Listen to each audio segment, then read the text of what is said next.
السلام علیکم ورحمۃ اللہ وبرکاتہ۔ رب اشرح لی صدری ویسر لی امری واحلل عقدۃ من لسانی یفقہوا قولی۔ سورۃ الاعراف کی آیت نمبر 154 اور 155 کا ترجمہ اور تفسیر آیت نمبر 155 کی۔ اعوذ باللہ من الشیطان الرجیم، بسم اللہ الرحمن الرحیم۔ ترجمہ: اور جب موسیٰ کا غصہ تھم گیا تو انہوں نے تختیاں اٹھا لیں، اور ان میں جو باتیں لکھی تھیں اس میں سے ان لوگوں کے لیے ہدایت اور رحمت کا سامان تھا جو اپنے رب سے ڈرتے ہیں۔ اور موسیٰ نے اپنی قوم کے 70 آدمی منتخب کیے تاکہ انہیں ہمارے طے کیے ہوئے وقت پر کوہ طور لائیں۔ پھر جب انہیں زلزلے نے آ پکڑا تو موسیٰ نے کہا، میرے پروردگار، اگر آپ چاہتے تو ان کو اور خود مجھ کو بھی پہلے ہی ہلاک کر دیتے۔ کیا ہم میں سے کچھ بے وقوفوں کی حرکت کی وجہ سے آپ ہم سب کو ہلاک کر دیں گے؟ ظاہر ہے کہ نہیں۔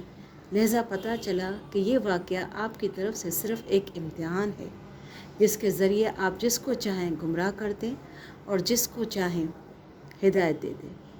آپ ہی ہمارے رکھوالے ہیں، اس لیے ہمیں معاف کر دیجیے اور ہم پر رحم فرمائیے۔ بے شک آپ سارے معاف کرنے والوں سے بہتر معاف کرنے والے ہیں۔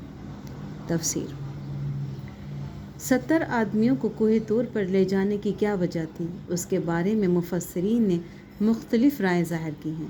بعض حضرات نے فرمایا ہے کہ بچڑے کی عبادت کا جو عظیم جرم بنی اسرائیل سے سرزد ہوا تھا، اس پر توبہ کرانے کے لیے انہیں کوہ طور پر بلایا گیا تھا۔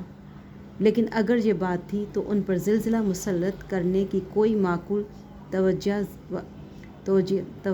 واضح نہیں ہوتی، اور جو توجیہات کی گئی ہیں تکلف سے خالی نہیں ہیں۔ لہذا زیادہ صحیح بات وہ معلوم ہوتی ہے جو بعض روایت میں آئی ہے کہ جب حضرت موسیٰ علیہ السلام تورات لے کر آئے اور بنی اسرائیل کو اس پر عمل کرنے کا حکم دیا تو ان میں سے بعض نے کہا، ہمیں اس بات کا یقین کیسے آئے کہ یہ کتاب اللہ تعالیٰ ہی نے نازل کی ہے؟ اس پر اللہ تعالیٰ نے حضرت موسیٰ علیہ السلام سے فرمایا کہ وہ قوم کے 70 نمائندے منتخب کر کے انہیں کوہ طور پر لے آئیں، اور بعض روایت میں ہے کہ وہاں ان کو اللہ تعالیٰ کا کلام سنا دیا گیا۔ لیکن اب انہوں نے اپنے مطالبے کو بڑھا کر یہ کہا کہ ہمیں تو اس وقت تک یقین نہیں آئے گا جب تک ہم اللہ تعالیٰ کو کھلی آنکھوں نہ دیکھ لیں۔ اس ماندانہ مطالبے کی وجہ سے ان پر بجلی کا کڑکا ہوا جس نے زلزلے کی کیفیت پیدا کر دی اور وہ سب بے ہوش ہو گئے۔ واقعے کی یہ توجیہ خود قرآن کریم کی تصریحات سے مطابقت رکھتی ہے۔ سورہ بقرہ اور سورہ نساء میں بنی اسرائیل کا یہ مطالبہ بیان فرمایا گیا ہے کہ ہمیں کھلی آنکھوں اللہ تعالیٰ کا دیدار کراؤ، اور یہ کہ ہم اس وقت تک تورات کو نہیں مانیں گے جب تک اللہ تعالیٰ کو خود نہ دیکھ لیں۔ اور یہ بات بھی ان دونوں آیتوں میں مذکور ہے کہ ان کے اس مطالبے پر انہیں ایک کڑکے نے آ پکڑا تھا۔ غالباً اسی کڑکے کے نتیجے میں وہ زلزلہ آیا جس کا یہاں ذکر فرمایا گیا ہے۔ یہاں یہ واضح رہے کہ سورہ نساء میں کڑکے کے ذکر کے بعد جو یہ فرمایا گیا ہے کہ ثمّ اتخذوا العجل، اس سے یہ لازم نہیں آتا کہ کڑکا بچھڑے کے واقعے سے پہلے پیش آ چکا تھا، کیونکہ وہاں اللہ تعالیٰ نے بنی اسرائیل کی متعدد بدعمالیاں بیان فرمائی ہیں۔ ان میں زبانی ترتیب ہونا ضروری نہیں ہے، اور ثم کا لفظ عربی زبان میں اس سے بھی بڑھ کر کے معنی میں بھی بکثرت استعمال ہوتا ہے۔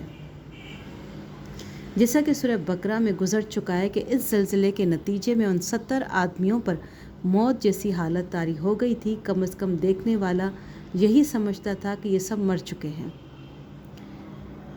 حضرت موسیٰ علیہ السلام اپنی خدا داد بصیرت سے سمجھ گئے کہ بظاہر اللہ تعالیٰ کو ان کا اس وقت تک ہلاک کرنا منظور نہیں ہے، چنانچہ انہوں نے اللہ تعالیٰ سے عرض کیا کہ آپ کی قدرت میں تو یہ بھی تھا کہ انہیں بلکہ مجھے بھی پہلے ہی اس وقت ہلاک کر دیتے جب ان کی متعدد نافرمانیاں سامنے آئی تھیں۔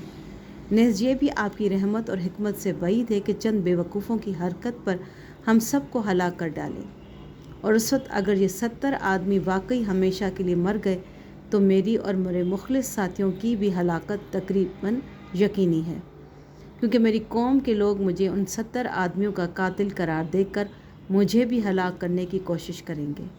ان سب باتوں سے واضح ہوتا ہے کہ آپ کا مقصد اس وقت ان کو ہلاک کرنا نہیں ہے، بلکہ یہ ایک امتحان ہے جس سے لوگوں کو آزمانا مقصود ہے کہ وہ دوبارہ زندگی پا کر شکر بجا لاتے ہیں یا بددستور ناشکری کر کے اللہ تعالیٰ کا شکوہ کرنے لگتے ہیں۔ سبحان ربک رب العزت عما یصفون وسلام علی المرسلین والحمد للہ رب العالمین۔ جزاک اللہ خیر۔